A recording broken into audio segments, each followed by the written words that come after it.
Hello, this is Rudi Giuliani with Rudi's Common Sense. Today, we're going to concentrate on Michigan. We're going to concentrate on the two lawsuits that have been filed. They are both very, very big cases. One in state court, one in federal court. And we're going to drill down, not the whole lawsuit, but we're going to drill down into the key witnesses because the fake media is reporting over and over again, including Fox, that there is no evidence, hard evidence of fraud. There are thousands of pieces of evidence of hard fraud. They just don't publish it. They have an iron curtain. If you show them an affidavit signed by someone that says they observed fraud, they don't put it on. I mean, it's really incredible, but it isn't incredible. It's un-American. And the only way we get around it is by going around them, getting on OAN or Newsmax or local radio or some radio stations that are brave enough to publish this. And I know why they're doing it. I mean, they're doing it, some of it because of ideology and some of it because they're being threatened by sponsors.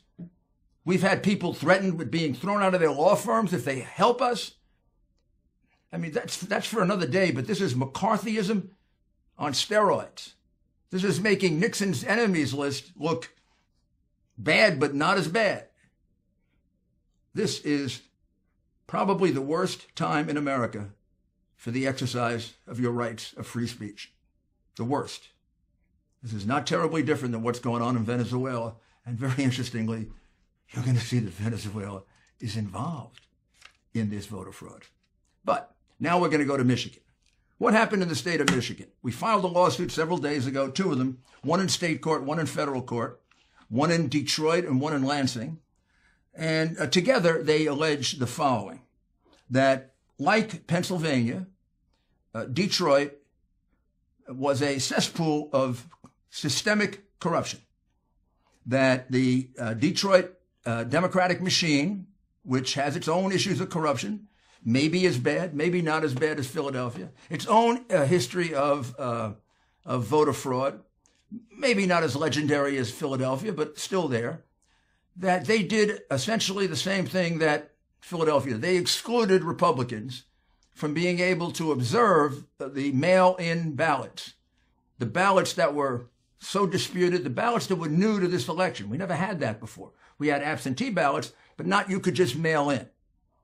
And we never had so many mail-in ballots to deal with. Michigan set up a lawful procedure for doing that. Critical to the lawful procedure, of course, was the inspection by both parties. Because what I think you have to understand about a mail-in ballot, unlike a ballot in a machine or even a ballot on paper that's submitted and then it is checked on the voter roll, once that envelope that sends in the ballot is discarded, you can no longer verify it. The verification takes place on the spot.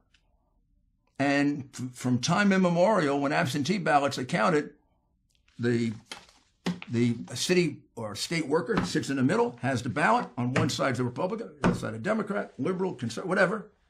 They pull out the envelope. They all look at the envelope. They see whether all the identifying data is there. They see if it looks good or suspicious. If it looks good, they take it. They open the envelope. Inside is another envelope sealed to preserve the privacy of your vote, and it's put in the vote pile to be counted.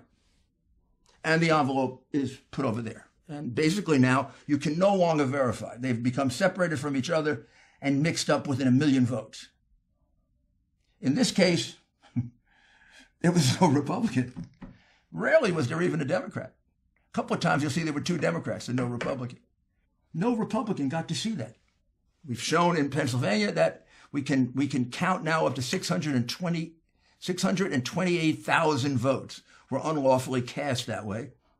And now in Michigan, we're well over 300,000 and we've just begun to count. But I want to drill down now into there's no evidence, they say, of voter fraud. And I want to show you an affidavit in the state case that's been filed that has been incorporated by reference into the federal case. So it's part of both cases. This is I believe it's Exhibit B, and it's from a city worker. So this person is well, let me just read it. My name is Jesse Jacob. I'm an adult citizen and resident of the state of Michigan. I've been employed for the city of Detroit for decades. I want you to note at the end that it's sworn to. This is not just a letter. This is an affidavit, and if this person is lying, they go to jail for at least 5 years. Okay? Federal and state, because we submitted it in a federal lawsuit now. And she has no fear of that happening to her. Regular citizen, long-time employee of the city of Detroit. City of Detroit. I don't know if she's a Republican or a Democrat. I guess I'm going to assume she's a Democrat. Probably shouldn't, because it's Detroit. And 8 out of 10 are Democrats. She was assigned to work in the elections department for the 2020 election, and she received training from the city of Detroit and the state of Michigan regarding the election process.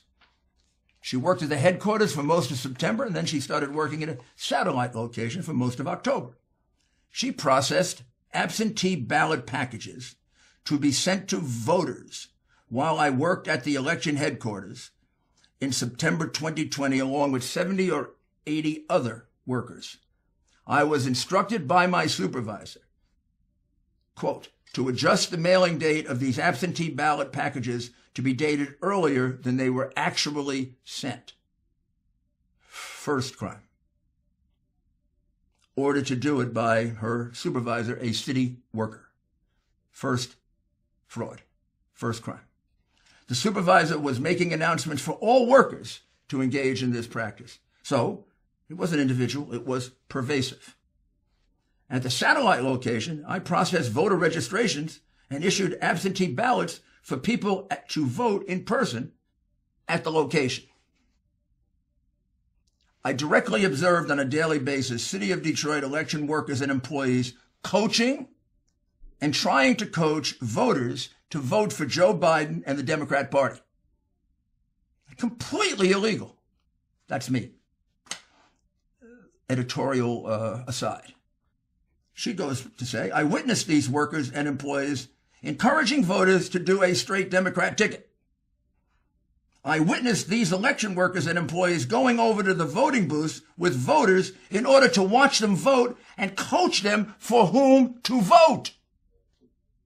During the last 2 weeks, while working at this satellite location, I was specifically instructed by my supervisor not to ask for a driver's license or a photo ID when a person was trying to vote.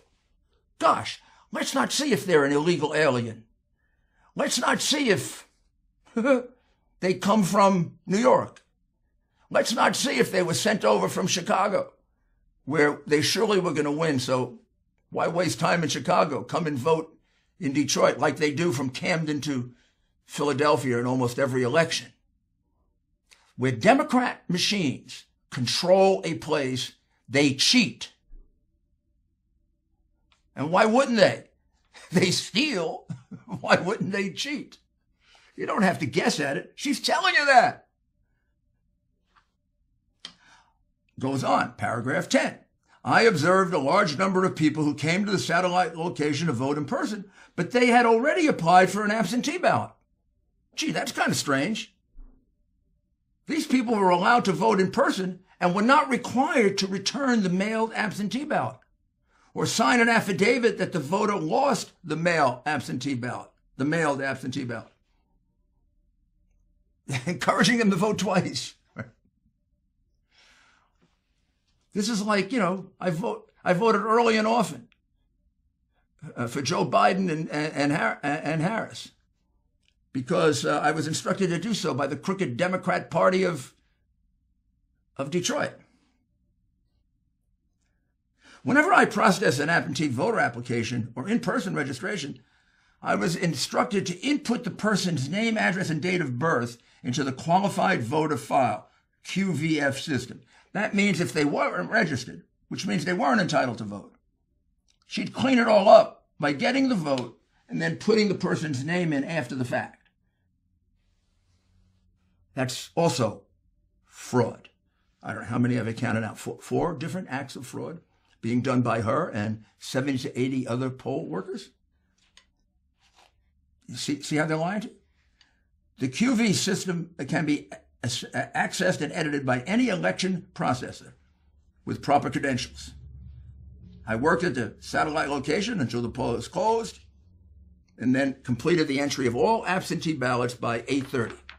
I then reported to the TCF Center, which becomes a Center for Corruption.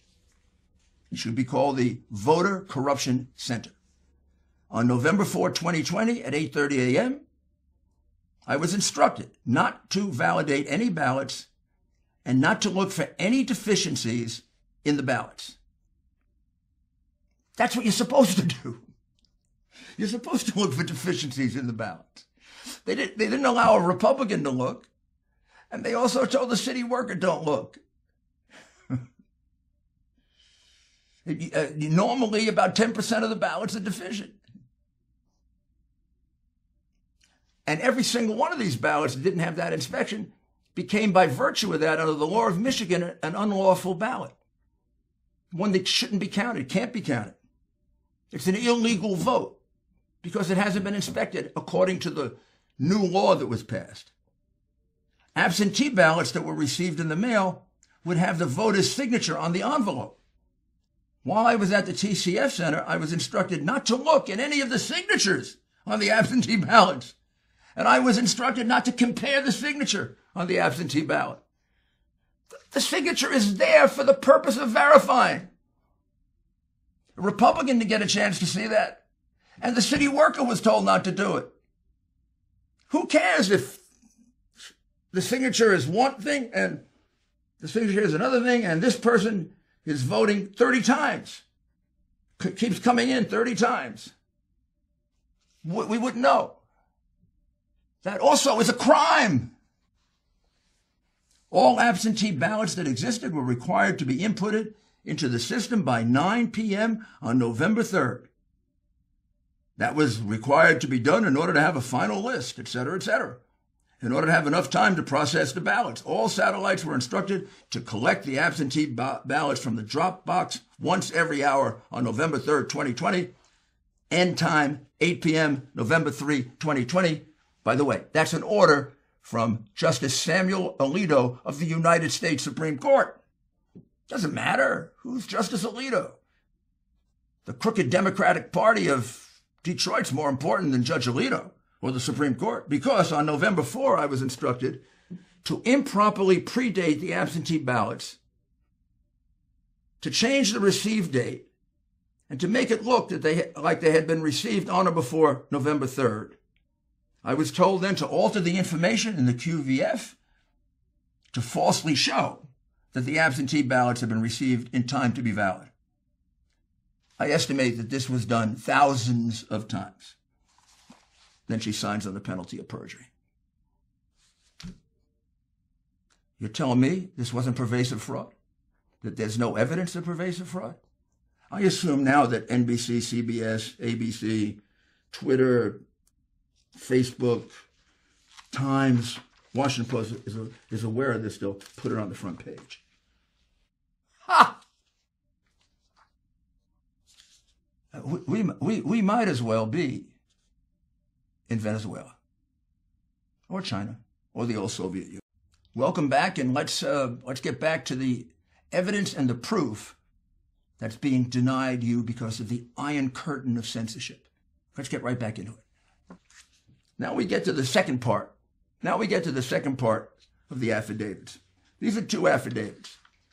One is from Andrew Cito, a poll challenger, and the other is from Melissa Carone, an employee of Dominion Voting Services. Dominion Voting Services was the company that was selected to count the ballots. Very, very strange selection since they're a foreign company. It's going to turn out to be a very strange selection when you learn all the facts about Dominion Voting Services and who financed it and where the money came from and where these votes went so they could be manipulated. But that's not part of this direct case right now. That'll be another case.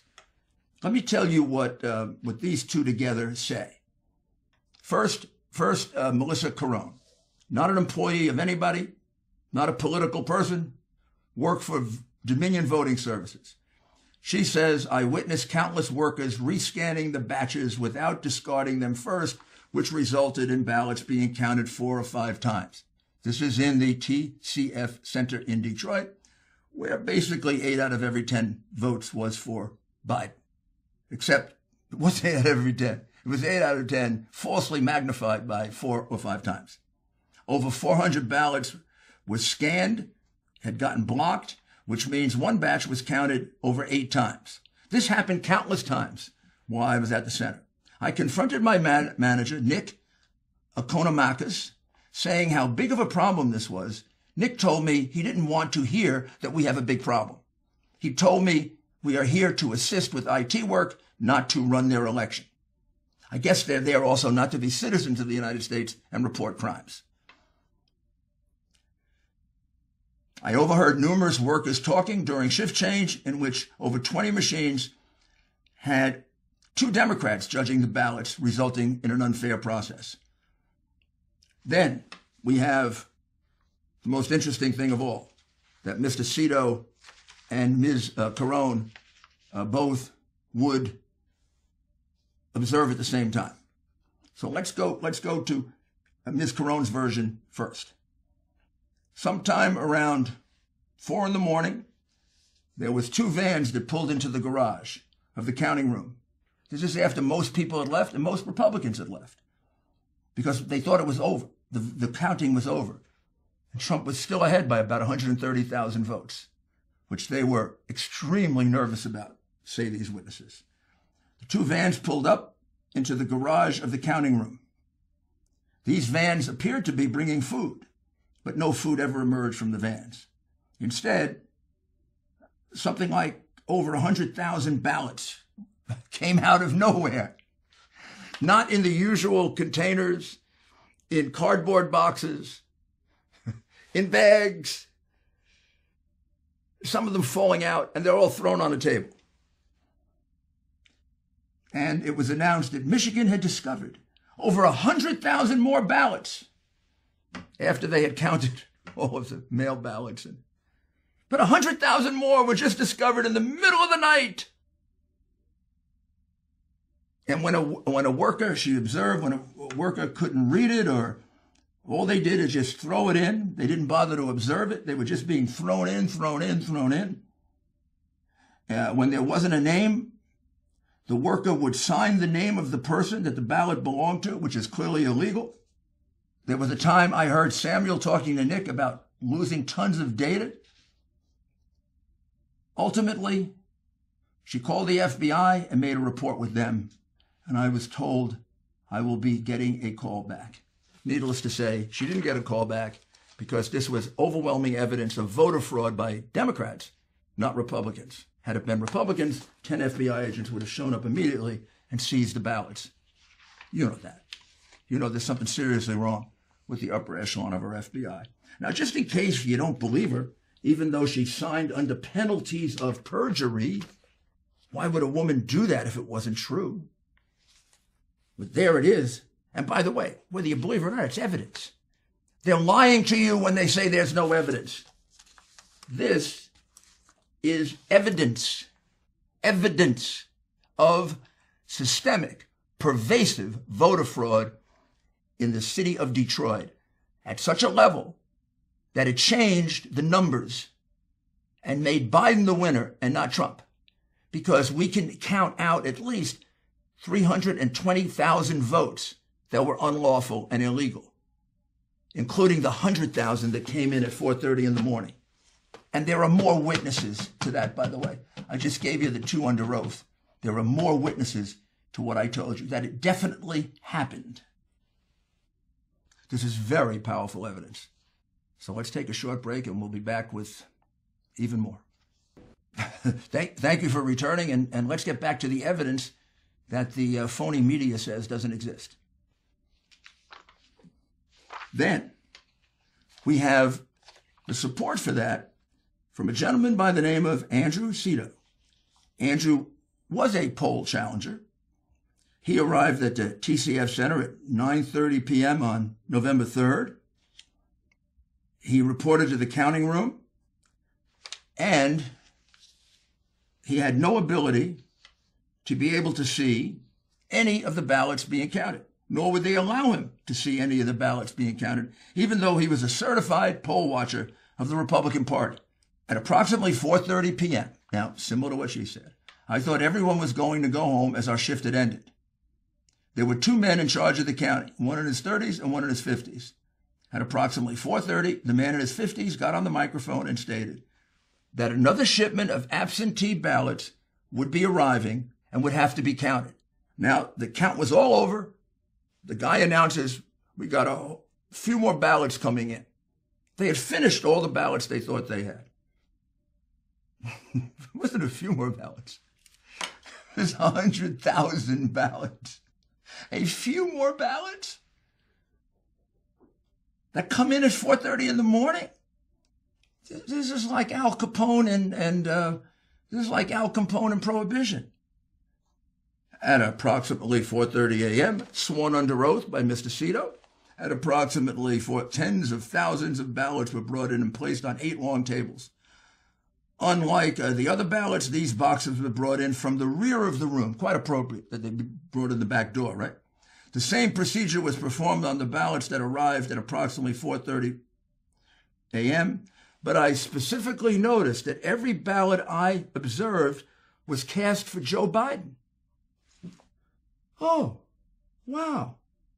Wasn't that amazing? They thought they had finished counting. 100,000 ballots come in out of nowhere, sort of like it's Santa Claus and Christmas, except Santa Claus would never participate in a voter fraud. And they're all for Biden. And they have to make up 130,000 votes. And this is 100,000 votes. While counting these new ballots, I heard counters say at least 5 or 6 times that all 5 or 6 ballots, as they were counting through, were for Biden. All ballots that I sampled, heard, or observed were for Joe Biden. There was a shift change at 5 a.m. Whatever challenges were left. I decided not to leave and continue to monitor the ballot counting. Upon information and belief, the TCF Center was the only place where absentee ballots were being counted. I filled out 6 or 7 incident reports about what was happening at the TCF Center. Now, he was complaining vociferously about this, to no avail. At approximately 2 p.m., so now he stayed all the way until 2 p.m., on November 4, 2020, election officials covered the windows to the counting room with cardboard to block the view, against the law in Michigan. A little after 2 p.m., I exited the glass-enclosed room to take a break in the lobby area. When I tried to go back into the counting room, security guards refused to allow me back into the monitoring room to carry out my duties as a observer, credentialed observer. Previously, people could come and go freely into the counting room. Sworn to by Mr. Cito. 100,000 ballots at 4:30 in the morning? That's massive voter fraud. When you combine it with the votes that were counted without Republican observers, as the law required, we're talking about approximately 230 to 300,000 ballots that were unlawful, way beyond Biden's phony margin of victory. It sounds like, in fact, this is going to end up with Trump being pretty close to the 300, well, probably half the 300,000 that he had on the night of the election, which actually is what most mathematicians would tell you was the most they could have really reduced it if they did it legally. And the reason they had to rush in those 100,000 ballots, we can now show, is because they panicked. The Democrats didn't expect that he'd run that well. And then I want you to consider one other thing in conclusion. How is it that in 10 different Democrat-controlled cities, with crooked Democrat machines, with a long list of people that have gone to jail over the years, how is it that every single leader there woke up on the morning of November 3rd and said, we have this new mail process, and we're going to shut out the Republicans from observing? Even though whenever we do absentee ballots, we have to allow the Republicans to observe. And even though the law says we have to allow the Republicans to observe, we're going to take the risk of violating the law because we control these cities so much. But it was like the individual idea of the leader in Philadelphia and the one in Pittsburgh and the one in Detroit and the one in Milwaukee and the one in Minnesota and the one all the way out in Phoenix, Arizona, and Las Vegas, Nevada, and Atlanta, Georgia. They just came up with this on their own. We're going to shut out the Republicans?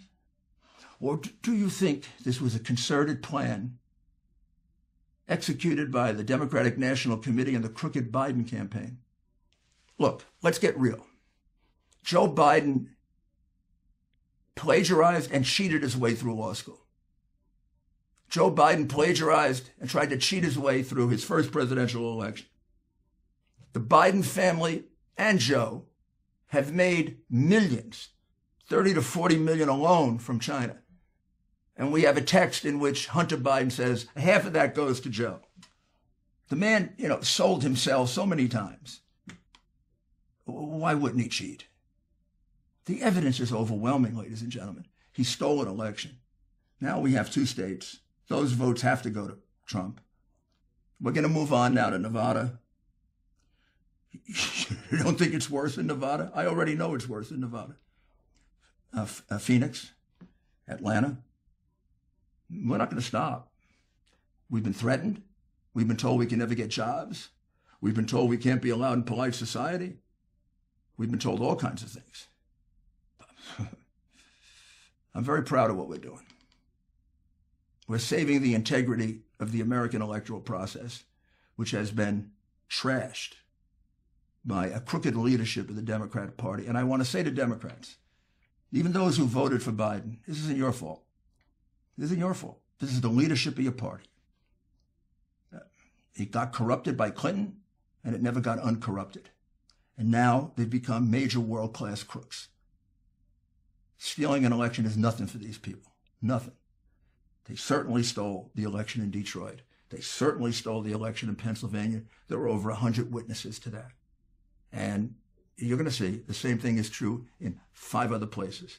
And then we're going to take a look at Dominion, and we'll show you how technologically they stole the election.